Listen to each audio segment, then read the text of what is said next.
சீரியல்களின் full எபிசோடுகளை Sun டிவியில் ஒளிபரப்பான உடனே எக்ஸ்க்ளூசிவாக சன் நெக்ஸ்டில் மட்டும் ஃப்ரீயா பாருங்கள்.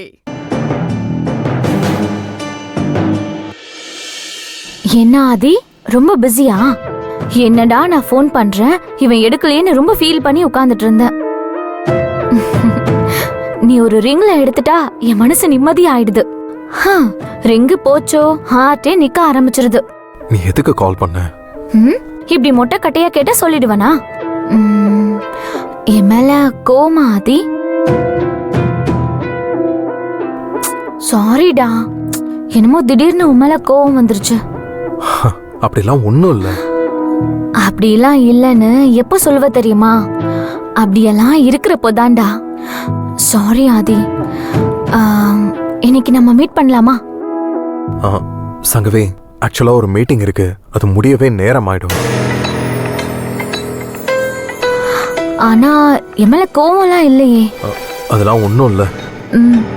பாய் Aadhi. Bye. Love you so much.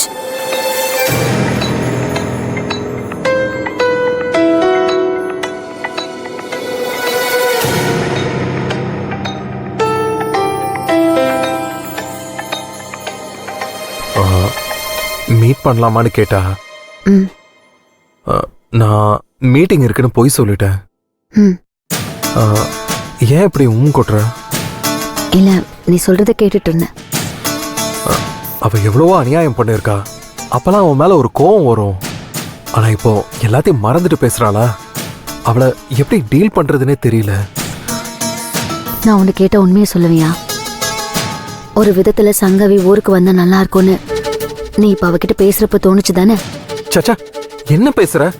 அப்படியெல்லாம் ஒண்ணும் கிடையாது.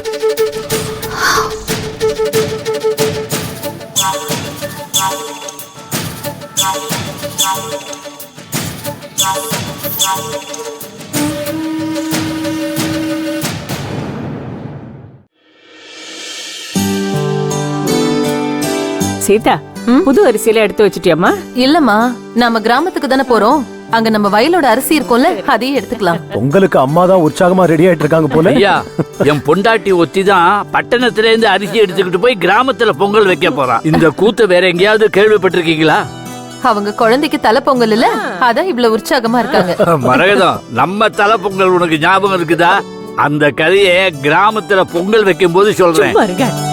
அது என்ன கதை ஐயா? பொங்கல் வைக்கும் போது சொல்லலாம் நினைச்சேன், இப்பவே கேட்டுட்டீங்க. அது இது மாதிரி ஒரு கட்டப்பையில சாமான் எல்லாம் எடுத்துக்கிட்டு கோயிலுக்கு போனோம். எங்க அம்மாவை ஒரு வேலை செய்ய விடல இவ. ராத்திரி பூரா கண்முழிச்சு கோலம் போட்டு தண்ணி அரைச்சு, அப்புறம் சீதாமா வாமா, நீ எங்க கூட கிராமத்துக்கு தானே வர, அங்க பொங்கல் வைக்கும் போது சொல்றேன், அப்பதான் சுவாரஸ்யமா இருக்கும். வாமா வித்யா, நானும் சட்டனு கீர்த்தின்னு நினைச்சிட்டேன். நானும் உங்க கீர்த்தி மாதிரி தானே அங்கிள், அதுக்கு தானே கூப்பிட்டுருக்கீங்க. ஆமாமா, அரவிந்தும் வரேன்னா நான் முன்னால போய் அரவிந்தும் வந்துட்டானான்னு பாத்துட்டு வந்துடுறேன். நீ பேசிட்டு. வித்யா, பிளான் எல்லாம் ரெடி தானே? திரும்பி வரப்போ பவியும் ஆதியும் மிஸ்டர் அண்ட் மிஸ்ஸஸ் ஆதியா தான் வரணும். அப்படி நடந்தா அது போதுமா? ரெண்டு பேரும் நண்பர்களா ஒரு கூரையின் கீழ் இருக்கிறது வேற, புருஷன் முஞ்சாதியா வாழறது வேற. ரெண்டுக்கும் வித்தியாசம் இருக்குமா? இருக்கிறது தான், வாழறது தான். ஆமாங்க, நானும் அந்த அங்காள பரமேஸ்வரர்கிட்ட வேண்டிக்கிட்டு தான் இருக்கேன். அவ என்னைக்கு நம்மள கைவிட மாட்டா. ஃபோர்ஸ் பண்றேன்னு மட்டும் தயவு செஞ்சு நினைக்காதீங்க. கர்ப்ப காலத்துல தேவையில்லாத மாத்திரைகளை சாப்பிடவே கூடாது. அதுலயும் நீங்களா உங்க இஷ்டத்துக்கு ஆன்டிபயோட்டிக் எடுத்துப்பீங்களாமா? நீங்க சாப்பிடுற தப்பான மாத்திரைகள் உங்களை மட்டும் இல்லாம உங்க வயிற்றுல இருக்கிற குழந்தையும் பாதிக்கும். படிச்சுட்டு நாங்கெல்லாம் எதுக்கு இருக்கோம்? அதை நிறுத்திட்டு நான் என்ன மாத்திரை கொடுத்தனோ அதை மட்டும் சாப்பிடுங்க. சாயங்காலம் ஃபோன் பண்ணி சொல்லுங்க. நீங்க எப்போ வேணா ஃபோன் பண்ணுங்க, நான் எடுப்பேன். Okay, thank you sir. வாங்க டாக்டர். ஹலோ. உங்களை காணோன்னு அங்கிள் பரிதவிச்சு போயிட்டாரு. உங்களை இப்ப பார்த்ததும் அவர் முகத்துல 100 வாட்ஸ் பல்ப் எரியுது. அரவிந்த் வந்தோடனே தான் பொங்கலே வர மாதிரி இருக்கு எனக்கு. எவ்வளவு வேலை இருக்கு உனக்கு, அதுக்கு மத்தியில நான் கூப்பிட்ட உடனே வந்தது எனக்கு ரொம்ப சந்தோஷம். சார், நீங்க என்ன கூப்பிட்டதுக்கு நான் தான் உங்களுக்கு தேங்க்ஸ் சொல்லணும். சின்ன வயசுல ஹாஸ்டல்ல பொங்கல் விழான்னு கொண்டாடுவாங்க. மற்ற ஸ்டூடெண்ட்ஸோட நின்று நான் அதை வேடிக்கை பார்த்திருக்கேன். ஹாஸ்டல்ல விட்டு வெளில வந்த உடனே எல்லா பொங்கலும் தனியா தான். வாழ்க்கையில முதல் முறையா பொங்கலை ஒரு குடும்பத்தோட, அதுவும் உங்க குடும்பத்தோட நான் கொண்டாட போறேன். நடக்கவே நடக்காது, கிடைக்கவே கிடைக்காது அப்படின்னு நாம நினைச்சிட்டு இருந்த விஷயங்கள்லாம் திடீர்னு நடக்கும்போது எவ்வளவு சந்தோஷமா இருக்கு தெரியுமா சார்? அது என்ன உங்க குடும்பம், உன் குடும்பம், நம்ம குடும்பம், எல்லாரும் ஒண்ணுதான். சரியா? நீ இனிமே உன் குடும்பம் என் குடும்பம்லாம் பிரிச்சு பேசக்கூடாது. சரியா?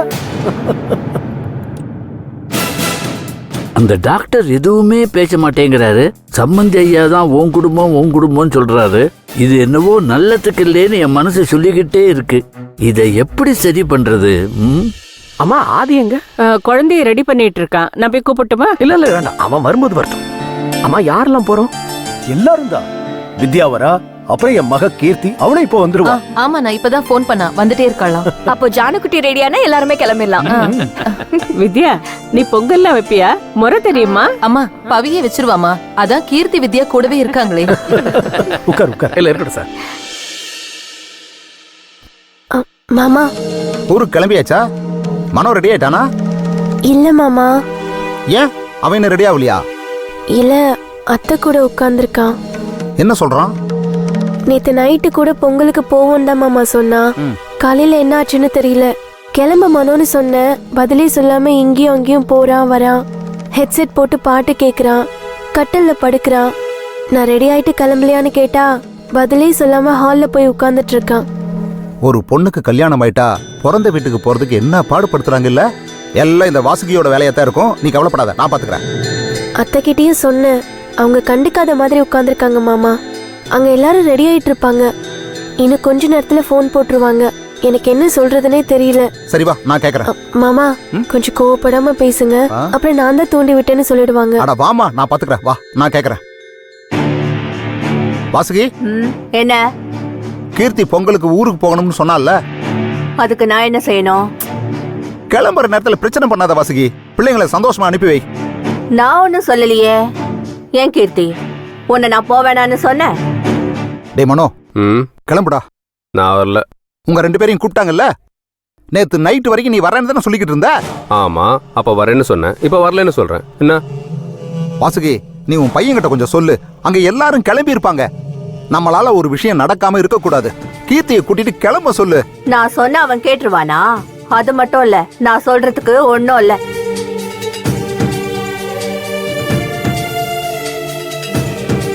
நம்ம 2 பேரும் மட்டும் தானே வர சொல்லிருக்காங்க. எங்க அம்மா அப்பாவை பார்த்தா உங்களுக்கு எப்படி தெரியுதா? மாப்பிள்ளை பொண்ணை தாண்டா கூப்பிடுவாங்க. சம்மந்தி எல்லாம் யாரு கூப்பிட்டு விருந்து வைப்பாங்க? அதுவும் உங்க அம்மா பண்ண காரியத்துக்கு உன்னை மாப்பிள்ளையாச்சுன்னு மதிக்கிறாங்களே, அது வரைக்கும் சந்தோஷம்டா. ஆமா ஆமா, நான் தான் பெரிய காரியம் பண்ணிட்டு இருக்கேன். அந்த வீட்ல மாப்பிள்ளன்ற மரியாதை இவனுக்கு சுத்தமா கிடையாது. கூப்பிடுறதா இருந்தா முறையா இங்க வந்துல கூப்பிட்டுருக்கணும். அப்படி இல்லன்னா மனோவுக்கு போன் பண்ணியாவது கூப்பிட்டுருக்கணும். அப்படி கூப்பிட்டாங்களா? நாம அவங்களுக்கு யாரு? 3வது மனுஷங்களா? 2 முறையில சொந்தக்காரவங்க தானே.